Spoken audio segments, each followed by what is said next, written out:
This is a tale of the turbulent decades that paved the way for the deadliest conflict in human history, World War II. From the ashes of the First World War to the invasion of Poland in 1939, a series of political upheavals, economic crises, and aggressive expansion set the stage for global catastrophe. We'll explore the key events chronologically, revealing how resentment, nationalism, and failed diplomacy ignited the flames of war.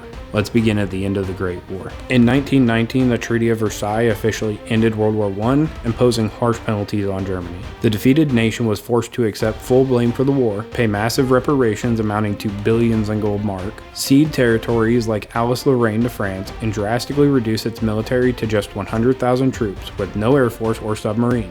This war guilt clause bred deep resentment among Germans who viewed it as a humiliating diktat or dictated peace. Similar treaties redrew maps across Europe. Austria-Hungary was dismantled, creating new nations like Czechoslovakia and Yugoslavia, while the Ottoman Empire crumbled, leading to the modern Middle East. The League of Nations was established to prevent future wars, but without the United States as a member, due to isolationist policies, it lacked real power. The 1920s brought a fragile peace, but underlying tensions still simmered. In Italy, Benito Mussolini seized power in 1922 through the March on Rome, establishing a fascist dictatorship that glorified nationalism and militarism. Across the Pacific, Japan, feeling sidelined by Western powers despite its alliance in World War I, began eyeing expansion in Asia to secure resources. The turning point came with the Great Depression, triggered by the Wall Street crash of 1929.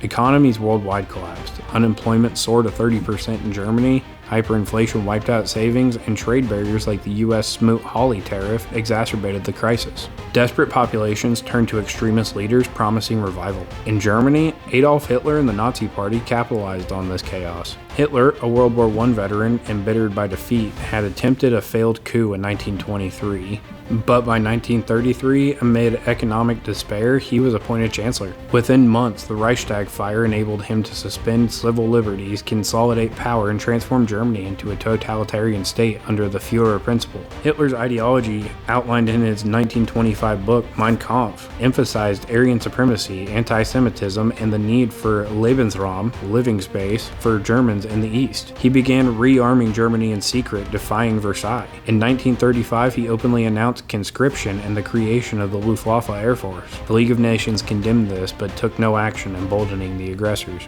Meanwhile, aggression unfolded elsewhere. In 1931, Japan invaded Manchuria, a resource-rich region of China, establishing the puppet state of Manchukuo. The League investigated and condemned Japan, but again, no enforcement followed. Japan simply withdrew from the League in 1933. This set a precedent for unchecked expansionism. In Europe, Mussolini sought to revive the Roman Empire. In October of 1935, Italy invaded modern-day Ethiopia, using poison gas and overwhelming the outdated Ethiopian forces. The emperor appealed to the League of Nations, which imposed weak sanctions, but excluded oil, allowing Italy to conquer and annex the country by May of 1936. The League's failure here furthered its discredit. Hitler tested the water in March of 1936 by remilitarizing the Rhineland, a demilitarized buffer zone under Versailles. France and Britain, war-weary and focused on domestic issues, did nothing, marking the start of an appeasement process. British Prime Minister Neville Chamberlain believed concessions could prevent war, underestimating Hitler's ambitions. This would set a dangerous tone for the future.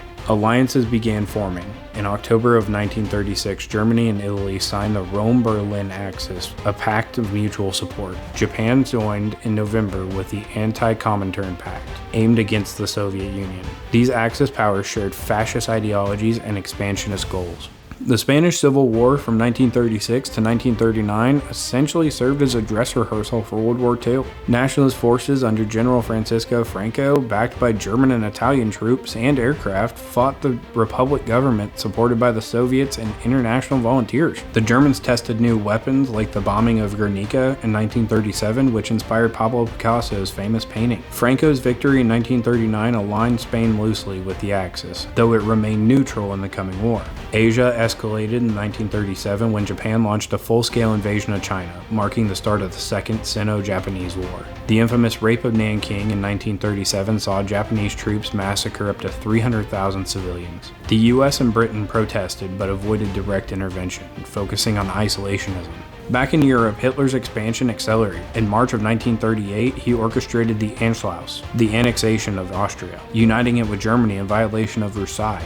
again. Austrian Nazis staged riots and German troops marched in unopposed. Britain and France issued mild protests but accepted it as a fait accompli. Emboldened by everything he had gotten away with, Hitler turned to Czechoslovakia's Sudetenland, home to 3 million ethnic Germans, claiming they were being oppressed. He demanded its secession in September of 1938. To avert war, Chamberlain, Mussolini, and the French premier at the time met Hitler at the Munich conference, agreeing to hand over the Sudetenland without Czech input.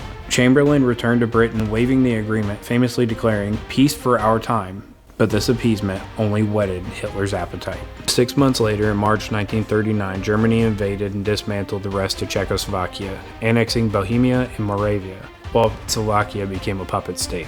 This blatant aggression shattered illusion of peace. Britain and France finally pledged to defend Poland, the next likely target, but it was too late to deter Hitler. In a stunning twist, on August 23, 1939, Nazi Germany and the Communist Soviet Union, ideological enemies, signed the Molotov-Ribbentrop Pact. Publicly, a non-aggression treaty, it secretly divided East Europe into spheres of influence, with Poland split between them. Stalin, fearing a two-front war and distrusting the West after Munich, bought time to prepare. With his eastern flank secure, Hitler invaded Poland on September 1, 1939, using blitzkrieg tactics, fast-moving tanks, and air support to overwhelm defenses. Britain and France finally declared war on Germany 2 days later, September 3, 1939, marking the official start of World War II in Europe. Soviets invaded eastern Poland on September 17th, and by the end of the month, the country was partitioned. What began as unresolved grievances from World War I spiraled into a global inferno through economic turmoil, the rise of dictators, failed international institutions, and misguided assessment. By 1939, the world was at war again, a conflict that would claim over 70 million lives. As we reflect on these events, just remember, history warns us that ignoring aggression invites disaster.